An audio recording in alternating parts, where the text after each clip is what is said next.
welcome to the show. I'm Jim Flyzik. During today's show, we will discuss progress being made as we move forward with identity management programs in the federal government. With me today on the show are Tom McCarty, the Director of Enterprise IT Services at the Department of Homeland Security, Colonel Tom Clancy, the Director of Identity Management Programs, Department of Defense, Mike Garcia, the Director of the NSTIC program at NIST, Steve Lazerowich, the Practice Principal, Enterprise Security Solutions Enterprise Services, U.S. Public Sector, Hewlett Packard Enterprise, Steve Schmalz, the Chief Technology Officer at RSA Federal, and Monica Sagrario, the Managing Director at Sila Solutions. We're going to get into talking about identity management. Let's talk about progress being made. We've been talking about this subject now for several years.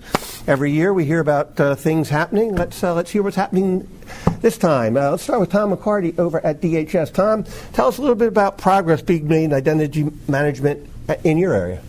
Good afternoon, Jim. So thanks for having me back. So I can't talk about progress without talking about PIV. Okay. We are making great progress. We've nearing 100% compliance for the PIV network mandate. Terrific. That's it's taken a few years to get there, and like to say that our agencies have gone through the 5 stages of grief to actually make that happen. I can believe that. Yeah. So, but we're making it happen. It's real, and now we're starting to expand on that. So, one of the areas we're expanding now is supporting other government agency PIV access and PIV-I. So we have an active program there, and then we're also expanding PIV compliance into the mobile world, which I'll talk a little about later. Yeah, interesting subject there. We can get into the whole mobility issue. Colonel Clancy, how about over DoD? How was progress happening over there? Hey, good afternoon, Jim. Thanks for the opportunity to be here today. I think instead of a specific program, I would describe our big efforts in identity as tied to the cybersecurity discipline implementation plan that we started last summer. When we talked about this last year, we were just getting underway with that, and I think in the discipline implementation plan, line of effort 1 focuses on privileged user use of the smart card to authenticate to their administrative as an administrative credential, as well as unprivileged access using PKI. And we added in that direction the option for multi-factor authentication. After a year, we've learned an awful lot about how difficult and how complex the implementation and using our enterprise capability, the Common Access Card or the smart card token is. And so I think we've really illuminated the need for additional authenticators, as well as some additional structure around federation and privilege access management. So we're really trying to get rid of username and password. Right. In the DoD, we have a lot of old technology that doesn't support smart cards. Right. We have a lot of operational environments that don't support smart cards in the tactical environment and disconnected users, and we've come to terms with a lot of requirements in that space. Yeah, interesting. I like the idea of privileged users too, because I know when I was back there, it's sort of like not one solution fits all. You need sort of a mix of solutions for, obviously some people have much higher classification levels and things like that in an organization. Steve Lazerowich, how does HPE play in this, and how are you supporting your user base across government in the identity management world? Yeah, so as a service provider, we are driven by what our customers are coming to us to talk about specific problems. And privileged user management is certainly one of those that is at the top of the list these days. Better accountability for privileged users, system administrators who are dealing with some of the more sensitive areas on the system, and just doing a better job of accounting for their usage. The second area that's kind of a hot topic is in derived credentials. So taking the PKI certificates on PIV or Common Access cards and exporting them to mobile device. and allowing folks to do more. Mobility in general has just become a hot topic, and that reflects collaboration between our security practice as well as our mobility practice. The third thing that we're seeing has become a fairly hot area of interest is identity management as a service. So folks don't want to go to the expense of standing up their own system. They would like to have something that's cloud-based that can support their user communities, be they third-party citizens who need to access government systems, government users, things of that sort, and have it integrated with their complete environment. So those are really the three hot areas that we're focusing on. That changes the service level agreement issues a lot too, and the degree of risk and the responsibility for risk and things like that. It does. But yes. derived credentials is a hot topic. I know Tom mentioned remote access, and I know everyone's talking derived credentials when it comes to mobile devices and so forth. Mike Garcia over at NIST. Now, I think in NIST, aren't you guys like securing the entire internet with that, the NSTIC program? Something along those lines, yeah. I don't work, our program's in the information technology lab, so I don't work in the operations in any sense. What we focus on is providing guidance to agencies, support to agencies, and really my program is focused probably far more than most federal folks you'll see on really getting a market built in the commercial space and then creating the ability for the federal government to leverage that. To answer your question, though, the things that that I think we've really seen in the federal government lately, I think the specific items, especially around PIV, PIV-I, Drive PIV, have really seen an explosive growth. One other thing we see that Tom kind of alluded to, I think, is that it's actually about proving to ourselves just how much progress we can make. When someone comes along and says, here's a priority, it's a privileged user, you're going to make a difference on this in 30 days, we're able to do it. We have the know-how and the talent and the experience at this point to really make a difference. The difficulty sometimes is the resources and the prioritization. When you have 100 different priorities in an agency, it becomes hard to make 100% progress on any of them. Sure. So one of the things that I've actually seen as a really kind of general high-level thought is really about the maturity of understanding the space itself. And I like to compare what we do in digital identity with building bridges and aqueducts. We've been doing that for a while. So if you think back to like Roman aqueducts and these things are still standing and it's extraordinary, that's because that's a discipline that we've been working on for a couple of millennia at this point. We're not quite as long of a timeline here in digital identity or anything in information security. But we're seeing this incredible progress of simply understanding the problem. And we're trying to respond to that at NIST by going from, we used to have a lot of things with lots of informative language in our guidance, and we're really trying to move that towards more normative language. Because the reality is, in agencies, in industry, people get this space a lot more than they did even a handful of years ago, and it makes a huge difference. And with all the identity theft and things like that are going on, people are concerned about this issue. It's a big deal, That's right. and it's a big deal to get this one right. Steve Schmalz over at RSA. RSA, has a whole history in this area. I actually taught graduate school for 18 years in cybersecurity on Saturdays, and I actually was drawing the RSA algorithms, the public key algorithms on Blackboard. So I actually, believe it or not, have that kind of a thing in my past. But I think of RSA, and I think of you guys being a company that's been has grown up in this area. Can you fill us in on the progress you see being made? Absolutely. And so I promise not to describe the RSA algorithm here. If you'd like, I could draw it on the board. You guys will be bored to tears, but I still think I could do that, but I won't do it there. But no, go ahead. It won't be compelling radio, Let's talk right? about progress today. So we see progress in three areas, and it's interesting. This is sort of a cross between what we see in the government, but also the commercial sector. But we see as I go through these three areas, especially the first two, we see that sort of coming into the government as these initiatives grow. And the first is the use of your mobile device as an authenticator. Mm-hmm. I mean, there's a lot of initiatives out there in the commercial space that are doing this. And if you think about it, and you think about the challenges of making authentication not only secure, but easy to use, the cell phone is a perfect place for that technology to go. Just like paying for your coffee in the morning at your local coffee shop, using your cell phone makes sense there. So that's the first thing we see is that cell phone taking on that role. Now, obviously, in the federal space, especially in some of the more sensitive areas, there might be some challenges.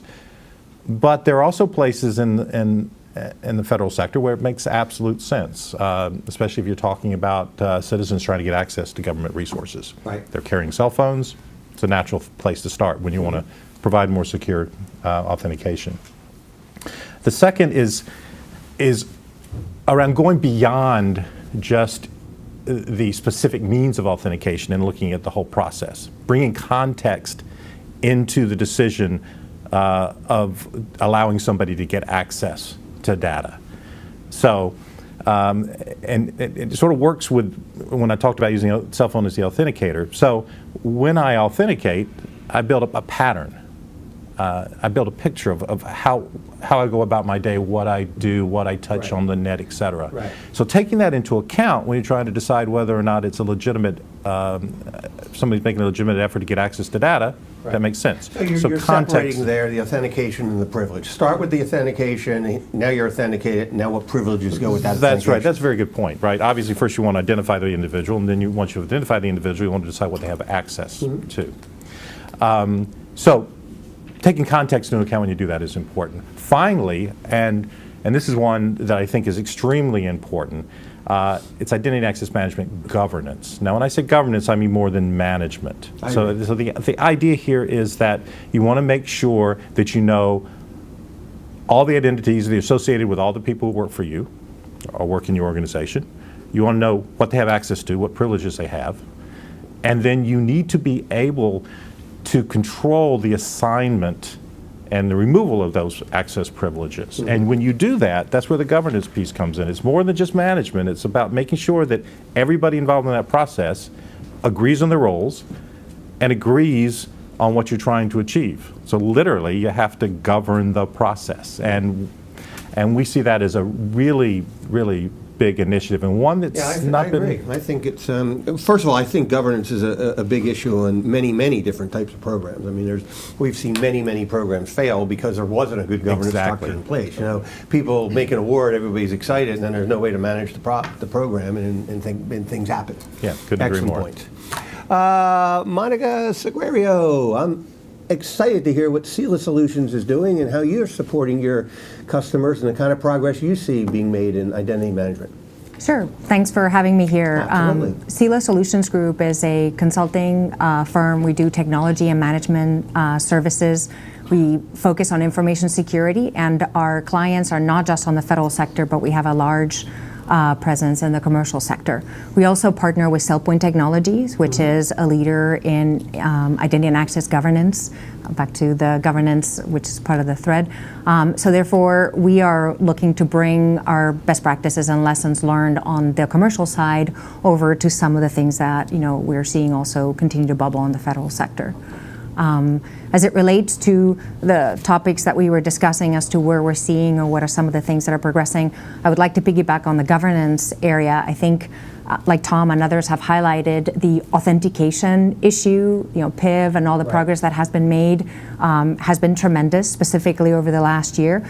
But I think there's other components, and we're helping organizations, and we're seeing programs focus on a more holistic approach outside of just strictly getting in the door, but managing the access once they've gotten in the door, whether that's through administration, authorization, audit, and things of that nature. Yeah, so excellent. It's the broader picture. You bring up a good point too, because since I've gotten out of government, I've had the opportunity to see some really neat stuff in the private sector, some really innovative stuff. And your comment trying to move some things to government, one of the things that I'm really striving to do is find it easier to move things, that innovation from the private sector and the government. The barriers of getting into government, and unfortunately, I see a lot of companies, they just don't bother with it. It's too much a hassle. And that's disappointing, because there's a lot of great stuff that the government should be taking advantage of. Now, we like to talk about a specific program too. Sometimes our audience says, give us an example of a program that you think identity management. Let's start with Mike this time. Mike, is there a program that comes to mind that you think will make a difference? Because of identity management being implemented? Yeah, I mean, in a great biased sense, I'll talk about my own. But a very specific portion of it, as kind of an example of what we're trying to do to get exactly to that point is we're currently rewriting our next version, or next revision of a document called Special Publication 863, which used to be called Electronic Authentication Guidance. We're now calling it Digital Authentication Guidance, a little signal of how we are actually maturing in this space and realizing the very specific things that we're trying to do. One of the things we're trying to do with that document is really take it from what used to be a very prescriptive sort of thing where we'd go and kind of describe what identity management and doing authentication was all about, and then we would look at, and then we would use a lot of informative language for that, and then we'd be very prescriptive about certain things we were allowed to do and not allowed to do. We're trying very hard to step back from that and say, what are the characteristics of good solutions? What are the characteristics of a good identity-proofing episode? What are the characteristics of a good authentication solution that can be brought into government and used by agencies? And to talk about how, well, look, this is a superior piece of evidence, or this is a strong piece of evidence, or weak, or unacceptable, or adequate, rather than talking about you have to bring one of the following 8 pieces of paper or 8 forms of evidence. Right. It speaks to the way that we are maturing, the way that agencies have matured, and the way that they approach this. And our goal in this really is to be about future-proofing. It's to be about, rather than saying, here's the subset of solutions that work today, and we'll be updating this document in a couple years, and we can adjust the subset of solutions at that point. That doesn't work. Right. That doesn't allow for innovation in the way we want. And so when we can talk about performance and we can instead set the characteristics of a good solution, when a new one bubbles up, agencies can put into their procurements. Agencies can look at what the actual characteristics need to be, put them into their procurements and say, if you meet these characteristics, if you can describe to us that you meet these characteristics, we know that we are in fact meeting the NIST guidelines. Excellent. Excellent. Tom McCarty, what do you think? If I said, Tom, point out a program you think where improved identity management will really make a difference. Yeah, it's hard to choose because there are many. I think everything in this space does make a difference in so many ways. It makes a difference with our security posture, user convenience, privacy, compliance. It's so impactful across the board. So I'll pick a couple. Steve and Monica talked about identity governance. So one of our, I think, wildly successful programs is actually a combination of 2 programs, the Trusted Identity Exchange and the Access Lifecycle Management Program. We actually partnered with Sila, SailPoint, and some other vendors, and that is those 2 projects are really having a big impact in the department, and actually impact in ways that we didn't expect. So we really implemented the Trusted Identity Exchange. What that is basically, I think this is in most organizations, your identity information is spread across a lot of different places. So it's at DHS, it's in the security database, the HR databases, your training databases. It's all over the place, right? And all those things make up you as an individual and what you should have access to. So the Trusted Identity Exchange is a single point to go get that information so that other systems can make decisions on that, whether it's a door at a facility or a financial system. So that's very impactful. And then the other part of that is how do I, as people kind of move through their life cycle of being an employee or a contractor at DHS, how does that change? How do I bring people into and out of the accesses that they should and shouldn't have? So that's very impactful, and we've had unexpected uses of it, like the pre-check program at TSA. The DHS employees and contractors are already vetted, so we use that to say, okay, this person's been vetted, here's the proof, and they can enroll. And that helps that helps us all at the airports, right? Absolutely. I love the programs. I mean, I sign up for everything. Anything that allows me to, get in front of lines, I sign up for. So yeah, excellent programs, excellent. And I want to hear from the Colonel on this too, as well as our other industry partners. But first, we need to take a short break. Welcome back to the Federal Executive Forum on Federal News Radio 1500 AM. I'm Jim Flyzik here with Tom McCarty from Department of Homeland Security, Colonel Clancy from Department of Defense, Mike Garcia from NIST, Steve Lazerowich from Hewlett Packard Enterprise, Steve Schmalz from RSA Federal, and Monica Sagrario from Sila Solutions. We're talking identity management. we were in the midst of talking about specific programs that someone might want to cite as being one that is making a difference because of identity management. And Colonel Clancy, if I asked you that question, is there something you'd point to and say, there's a program that's really going to make a difference? Well, Jim, I think the way that I would phrase it is a program that's going to be really different. And Okay. I would say that that's the Common Access Card Okay. as the single way that we require users to authenticate to DoD resources. That PIV-only approach has two sort of fundamental weaknesses that Mr. Halverson's often cited that are really important and driving our way ahead for this capability. One is working with allies and mission partners in general, whether they be from industry or other parts of the government. The smart card doesn't work well with partners who are creating their own capabilities. And Okay. Mr. Halverson really has pressed us to establish a single identity standard that meets all of those needs. And I think the great work that NIST has been doing to sort of reshape the way we think about authentication is a better way to approach that. So we're engaging directly with those allies as well as the federal governance of this to try and figure out how can we be non-DoD peculiar. That's a great point. When you think about DoD, you don't think about all those that you need to interoperate with. And another aspect, in addition to the mission partners, and there's some overlap here, is really that mobility case. The card and the phones and the tablets and things just don't play well. And when you get closer and closer to the edge of the battlefield, that really breaks down quickly.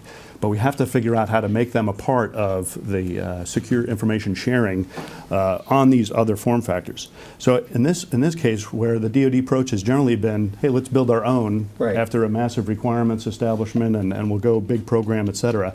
I think in this case, Mr. Halverson is really looking for innovation from industry and what can we adopt that'll already meet our requirement. Excellent. The world has gone mobile and it's doing so successfully.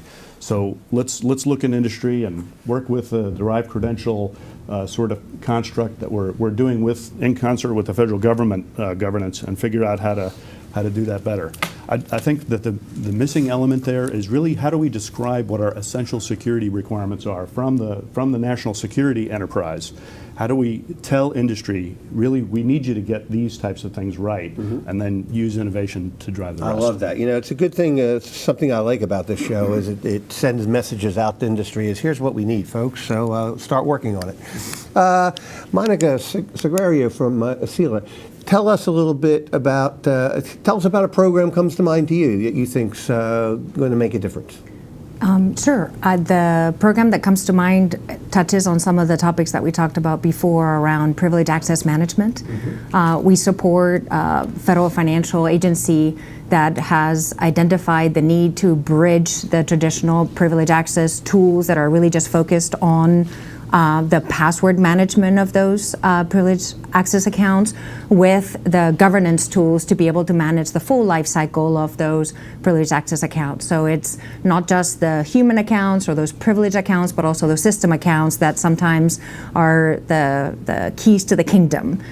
So there's a program that we are supporting that is helping bridge that and manage that in a more holistic way. Excellent. Excellent. Steve Schmalz, what program comes to mind that you see identity management playing a major focus on? Well, if I can, I'm going to mention not a new organization, but one that maybe a lot of people haven't heard of, the National Cyber Center of Excellence, part of NIST, which is doing a fantastic job, not developing new standards, but actually implementing solutions to problems to include a lot of challenging identity access management problems. They have use cases, and I won't bore you with the difference in the different areas that what they call their solutions, but they've looked at attribute-based access control. They have looked at this problem of governance, identity access management governance in the energy sector as a use case. And when I talk about looking at the problems and solutions, they take a problem and they go to industry or to government and they say, so what are your real issues here? What are security issues you're having difficulty solving? Once they've defined that issue, they then produce a solution, working with industry partners. Once they've decided what the solution should look like, they build it and they put it in their lab. And then they publish all of the details from the summary of the problem to the solution to exactly how all the equipment was configured in their lab to solve the problem. Very cool. Good thing we have NIST on this show, huh? You're getting plugs left and right here. It's wonderful to see. It's like the NIST show. Yeah, and, so actually, in the coming fiscal year, our office, which is a sister group or sibling group to the NCCOE, the National Cybersecurity Center of Excellence, will be spending a lot more time building up our digital identity capacity and working on especially federal use cases. One of the things that we really focused on, so now we're just under 13 months in the creation of a new division at NIST, and it's the Applied Cybersecurity Division. I'll be bureaucratic just for a second. Okay. So that we have this computer security division we've had for a long time, and now we have the Applied Cybersecurity Division, and everyone was saying, well, why do you have two cybersecurity divisions? Right. And the reality is, for a long time, NIST has produced guidance in this space that we think is pretty good, and we generally do a good job working with stakeholders and do what we can to keep it up to date and modern.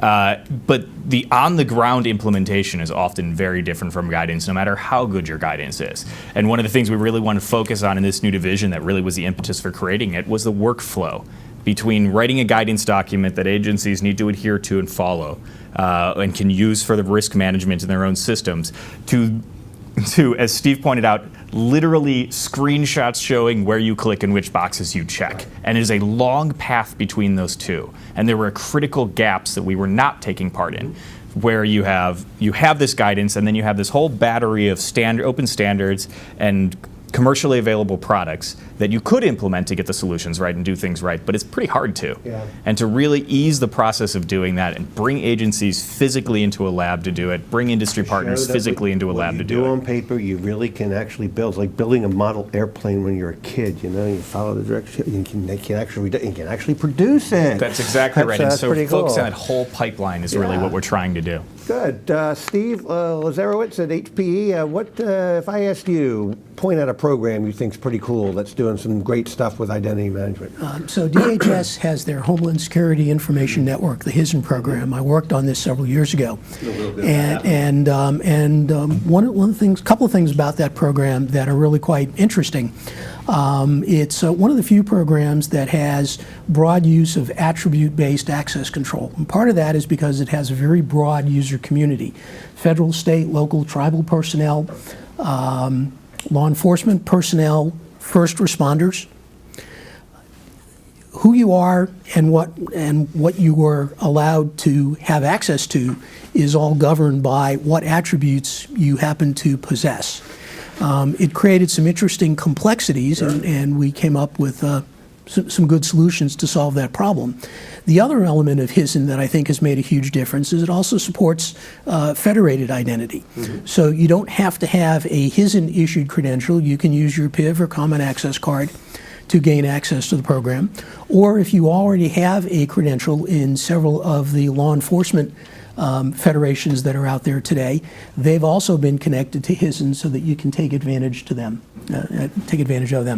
And so when you put it all together, it's a very powerful statement about applying various elements, disciplines of identity management to create a fairly successful program. Yeah, we've talked about HISN quite a few times on the show. What I like about the program, it got off and running, and then everyone was ready to bury it. It's going to be a major failure, and then it comes back, and now it's a major success story. And in fact, we profiled it last year in our Profiles in Excellence program as being a program that's come a long, long way. So it's one that the government really did a great job of taking from some very difficult times to turning into a major success story. That's always good to hear about. Tom McCarty, what are you learning through this process? Lessons learned. Anything that we do the lessons learned so that other folks that are listening to the show might hear about some things that might be useful to them. Sure. So the one that comes to mind is back in summer of 2015, the government-wide cyber sprint was a really important issue, and it was all hands on deck all across the federal government. We learned a lot. In that we really looked really hard at who are the privileged users, right? And we really opened the aperture, right? Things really people didn't think of as privileged assets, like a piece of network gear, a router, a standalone device in an airport. We really broadened it out. So we learned a lot about kind of what a privileged user really is and what is really sensitive information that should be protected. The other lesson we learned there is, when we look at, when I think of the Continuous Diagnostics and Mitigation Program, or CDM, Sure. that's really, in my mind, a convergence of traditionally policy-enforced information assurance, right, the CISO community, and the operators, right? And when you bring those two communities together, you really create a whole new culture or organization that is both powerful but new. So the lesson we learned in the cyber sprint was that how to really manage that convergence of those two groups. We are luckily we got a long way during the cyber sprint. We're going to move into the CDM Privilege Management Phase 2 program coming up soon. So I think we're well positioned to take it to the next step. Excellent, excellent. Colonel Clancy, what are some of the lessons you learned along the way here as you work your way through these issues? I think we touched on a couple of our panel members have identified governance as really key to this. Man, that is so hard when you talk about how fundamental identity and some of the functions as infrastructure are to getting this right. There's a huge operational effectiveness part of information sharing. There's a risk management part about securing that. There's an interoperability part where we have community standards that we have to be somewhat deferential to and patient with. And then also you've got the money folks have already got way too many things to pay for. So we've got to be very careful. Bringing all those together and kind of plotting the right course with such an important part of our infrastructure is really, really difficult. And we've got to figure out how to bring all those communities together and have a shared view of the trade space that we have so we get it right for all of the reasons that we need to. That's well said, and well thought out. Mike Garcia, what do you think are some of the lessons you're learning along the way? Yeah, I think kind of following on Colonel Clancy's notion of kind of having that shared vision, we fund a lot of pilot programs out of our office, commercial pilots, and we see this as much in the federal space as we do in private companies, that it really is so often about the ability to communicate value and communicate value between different parts of an organization. It reminds me of the movie Office Space every time, right? About, I'm good with customers. I take the specs from the engineers and I bring them to the customers. It's an incredibly powerful real world problem we face as technologists. And our ability to communicate things at a level of deriving business value or mission execution value and not being, well, this is IT, it's a cost center, and it's not a fundamental component of our organization. It's something we have to do to get by, and making it clear that it's a value generator, and without it, you as an organization cannot succeed in today's environment. Full stop. Don't care what your business is. That's a great point. I was in discussion yesterday in another event we did talking about communicating to across the organization and trying not to make it be IT related, trying to relate it to the mission, relate it to risk, relate it to the value you're producing, as opposed to talking about an IT thing. Steve Schmalz, what do you think? What are some of the lessons you learned along the way here? Well, I tell you, one of the most surprising lessons is how well context-based authentication can work. So, we've heard that some of the challenges involved with using smart card-based authentication or any methodology. There's at some point, everything doesn't work in every situation, but knowing what the situation is, actually monitoring individuals as they go through their life and they do the authentication, as I mentioned before, to various resources, tracking that and then analyzing it allows you to get information that you couldn't get just by a point authentication. Right. And factoring all of that in allows you to start approaching solutions to problems that look difficult to solve, if you use any other approach. Sure. And an excellent example is a soldier on the battlefield going into combat. That individual may not be able to leverage any form of authentication to access critical resources. Mm-hmm. But if you know that soldier is going to go into combat at a certain time, and if you've got the history of what that individual has been doing prior to that, then you can maybe make decisions to relax authentication in certain situations and allow them to get access to resources that you wouldn't allow just based on do they have their cat card out Right. and slotting it into their Very good point. computer? I remember when I was running Secret Service communications, and we were talking about these neat software-defined smart radios that they could have, and I was showing one to the individuals ahead of the president's detail, and he looked at me and he said, "Hey, Jim, people are going to be shooting at me, and you want me to be trying to figure out these..." He said, I want to push the button. I want it to work. That's your job. Okay, so you talking to the user makes a big difference. You can spin off the technology that you need to make this work. Also gives you invaluable information when you have problems and you need to go back and look at potential breaches. Right. So it starts then enabling the next phase of doing security correctly, which is monitoring. Absolutely. Steve Lazerowich, HPE, what are some of the lessons you're learning along the way here? So a couple of things. A number of years ago, I worked on a federated identity program, and one of the things that I was specifically tasked to look at was usability. The notion of logging into a website using a credential issued by a third party was not something that folks were terribly used to at that particular point in time. So we put together a test system. We brought in a representative population of folks that we thought might use the system and let them have a go at it. And some folks thought, this is really strange. I don't understand why I'm logging in one place to get to yet another website. But we learned a few things about that. Usability has other implications as well. As Steve just mentioned, a warfighter on the battlefield has a different set of constraints to deal with than someone who's sitting at home trying to access a particular website. Right. There was an interesting situation really with Social Security Administration that's worth pointing out.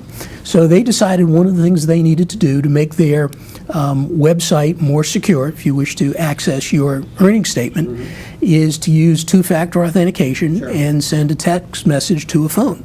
Well, some of the feedback that they got is many of the Social Security beneficiaries or folks nearing that age are just not comfortable with that technology. Right. And so they had to make that an option rather than require it. Plus, NIST has also decided that the whole notion of using a text message as a second factor isn't such a great idea after all, especially if you're trying to do your transaction on a mobile device. Right. If a bad guy owns your device and you're sending the so-called secure second factor to the same device, what's the point? You really haven't accomplished very much. You're exactly right. We can't think of everything as like our kids. Our kids do everything. The elderly have different. IRS has the same issue with electronic filing and so forth and so forth. Monica, what about lessons you're learning along the way here as you work with your customer base?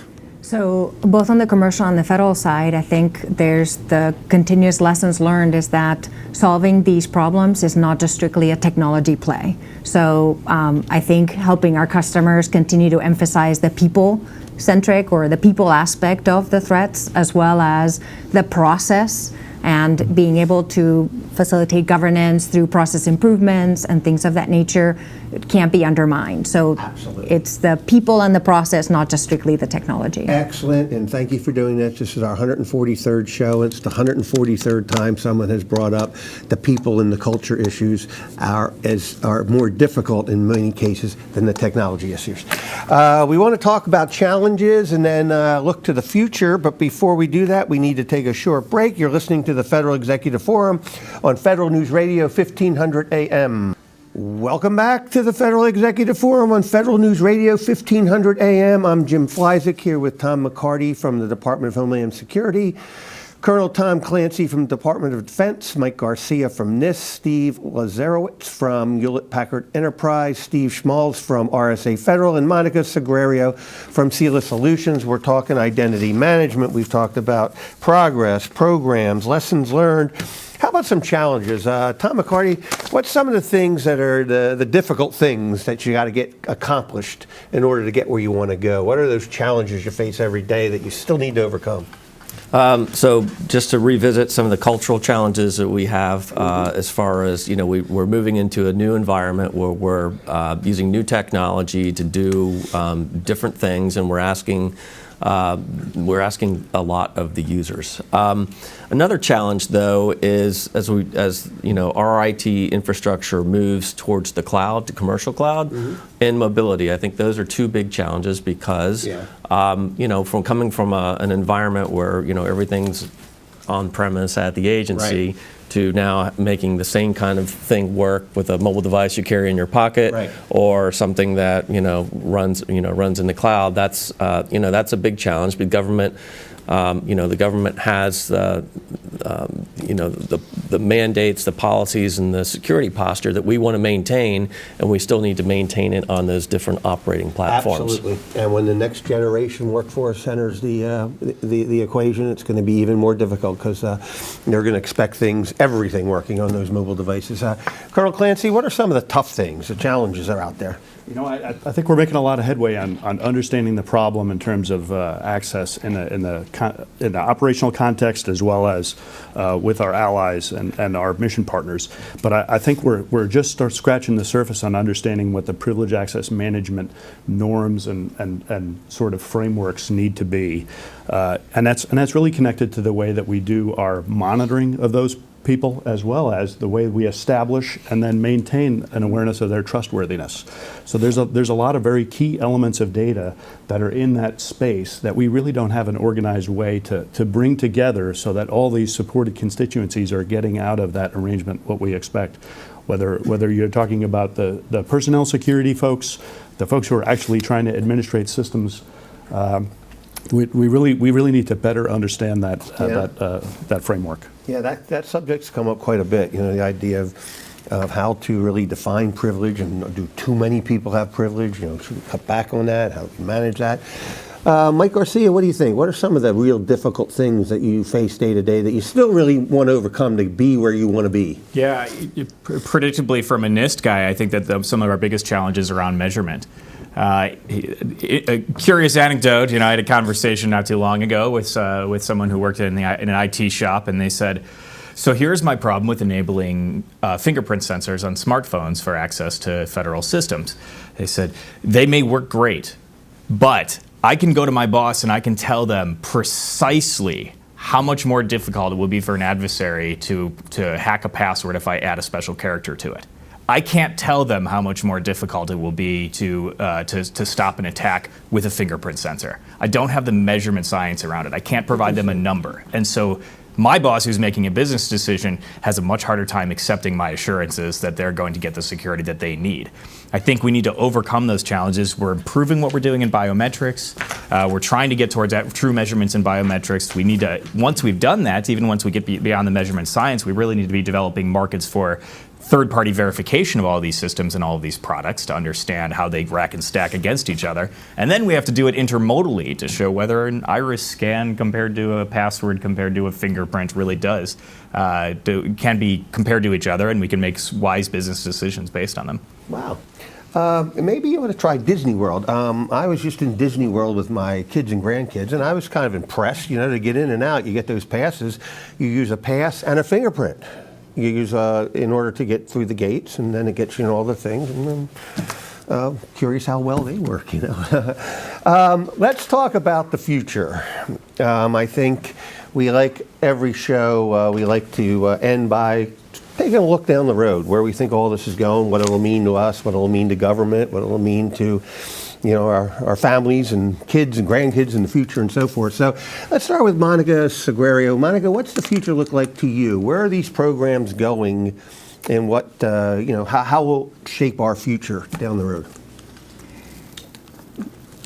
There's multiple ways to answer that question. Okay. I'd like to maybe talk about the analytical component, the security analytics aspect of where do we see the market going and where do we see it.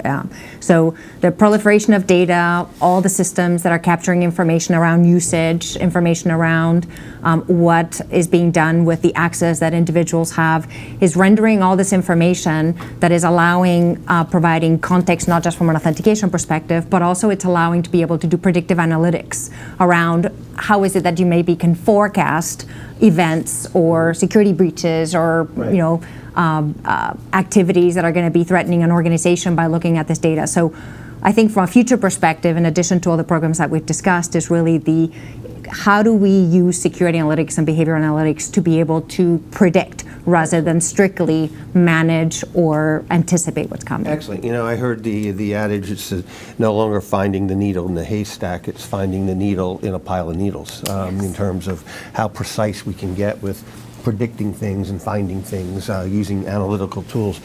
Steve Schmalz, what's your crystal ball look like? Where's this all going down the road?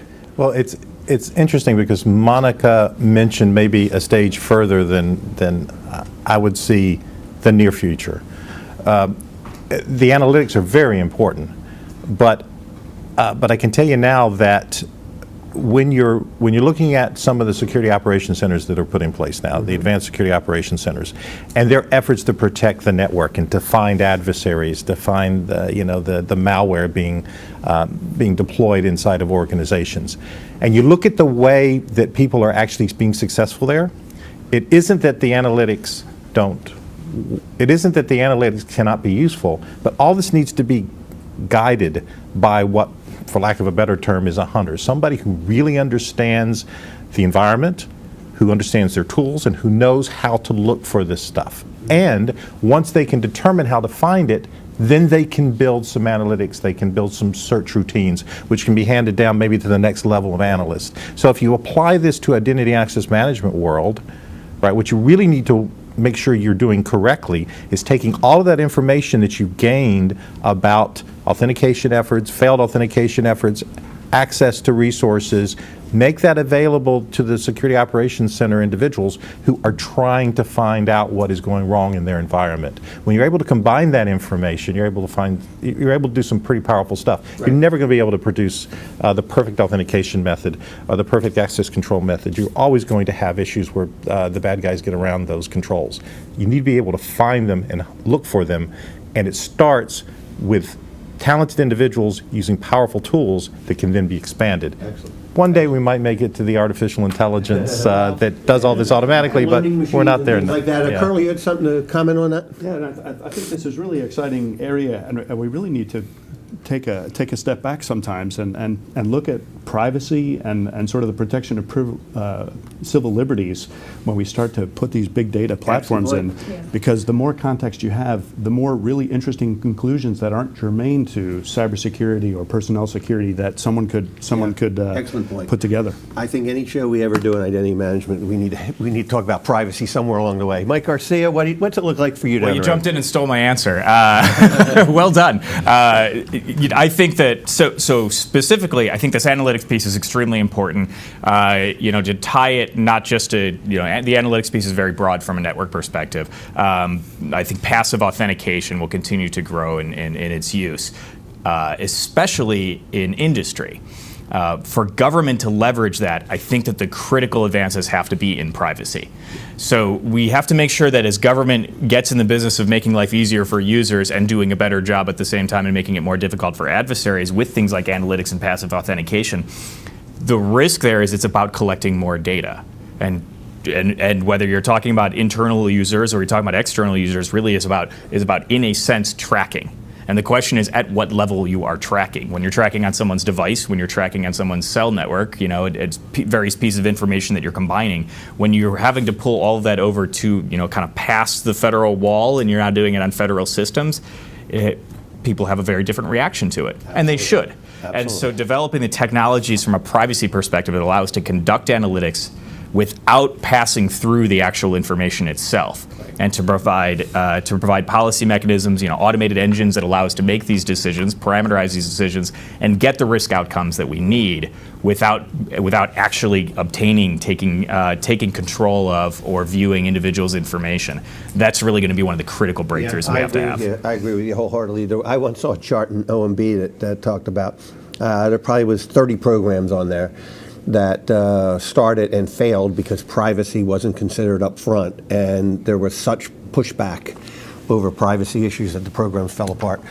Steve Lazerowich, what's the future look like to you, Steve? Where's this all going? So we're doing some work in the analytics area, specifically around insider threat, and using contextual information to try to identify a trusted employee who may have some bad behavior on their mind. And you're looking at what do they normally do, and then looking at behavior that no longer maps to what they typically do, and try to spot those trends early enough so that you can shut it down. I think something else that you hear about it from NIST quite often is this whole notion of password fatigue. The best practice is you create a new strong password for every system that you have access to. I have hundreds and hundreds of passwords. There's no way I could ever remember all of those.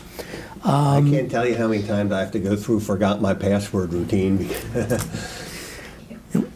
So that all becomes a challenge, and hopefully there will be technologies that evolve. It touches on a very politically charged area of this whole national ID program. For all intents and purposes, we do have one. It's your Social Security identifier. It was never intended to be used in that way, but virtually every system you access, they'd love to get your Social Security number so they can track you from system to system. So these are all things that are going on. We've seen some recent interest in the area of blockchain. And the notion of using that's a hot topic too, and I think over time we're going to have to start maybe even have a program around that subject. But it's another one of these areas to go back to something that Mike said a moment ago. How do you quantify the strength of a blockchain credential? I know years ago NIST looked at the issue of knowledge-based authentication, and part of the problem there is it's very hard to quantify the strength of such a credential. The other interesting challenge with it is if you have to revoke a credential, how do you revoke knowledge-based authentication? That's got some sinister elements to it, if you will. Absolutely, very good points. Very good points. Colonel Clancy, what's it look like for you down the road here? Well, I think we've talked about so many exciting things in this area, and I think they all kind of add up to, we're really getting down the path of operationalizing identity would be, I think, a DoD way to phrase it. And NIST has been doing such a great work, and I think they would be a great fit for trying to drive more normalization in the way that we do data tagging and attributes of data, specifically so that we better understand their sensitivity and we can apply some of these the granularity of rules that we can do in an an authorization framework. We kind of really are swinging the bat, like making contact with the ball is all we got to do with authentication. We really need to follow through on authorization and broaden the granularity of our decision around digital policies that machines can understand, and also that we can communicate effectively with the mission owners and the practitioners in the space so that it makes sense to them, and everybody's kind of on the same page of what the system is going to do, and it'll reliably behave that. The challenge there is that it's really difficult to do that type of coordination across a boundary, because although I'm really familiar with our users' attributes, when I go to a mission partner, they may have a completely different way of tracking what are those different data elements that would make sense in an authorization decision, and can we map them? So we really need to get some normalization in the space around authorization right after we get finished with authentication. Excellent. Tom McCarty, what's it look like for you down the road, Tom? So near term, derived credentials. So we have a active pilot going on. I have a derived credential enabled phone in my pocket, and we're actually rolling that out to a small population across multiple agencies in DHS. And once we get through that stage, then hopefully we'll expand it into production, and that's going to open up a whole lot of opportunities for strong authentication to mission critical applications using your mobile device. So I'm pretty excited about that. Long term, Steve mentioned it, blockchain. So we actually do in our DHS's Science and Technology Directorate. We do have a series of research projects going on around blockchain's use in identity management. I'm very intrigued by it. I am too. And I believe, if I'm not mistaken, there are YouTube videos on our S&T website about some of those projects. So it's a very interesting technology. Not completely 100% sold on the use case yet, Right. but that's as good a bet as I asked any. my broker, how do I get involved in blockchain? He said he didn't know. So anyway, let's do a quick recap here. We heard a lot of progress. PIVs happening, cybersecurity disciplines are being incorporated with the progress around identity. A lot of conversation about privileged users came up throughout the entire show. Derived credentials came up in the beginning of the show and came up again here at the end. So another hot topic. Mobile devices and governance were put out there on the table of two things that are going to be big players to be concerned about. NIST's working on some special programs. We have Trusted Identity Exchange out there. Common access cards continue to expand. There's a National Cybersecurity Center of Excellence doing a lot of cool things, and HSIN's come a long way. Lessons learned during the cyber sprint. We're learning about cultures, governance, communicating value becomes an important issue, not just talking about identity management. When we talked about challenges, the old cultural issue jumped in there again, which it always does. We talked about mobile devices being a challenge in and of itself down the road with the derived credentials, and they're going to have to keep up. We talked about privileged access and how it's difficult to, who gets privileged access, who doesn't, how do you manage that, and measurements. Future analytics, privacy considerations, blockchain came up as several times. And in terms for me in the future, I think if we can solve the identity management issue, it's going to open up a whole new world of opportunity. I want to thank our panelists for taking time from the busy schedule to share your ideas with us. I want to thank our sponsors, without which we don't have a show, so thank you for doing that. I want to thank the good people here at Fed News Radio who put on such a good show for us, and I want to especially thank the listening audience out there that tunes in to our show. You've been listening to the Federal Executive Forum on Federal News Radio, 1500 AM.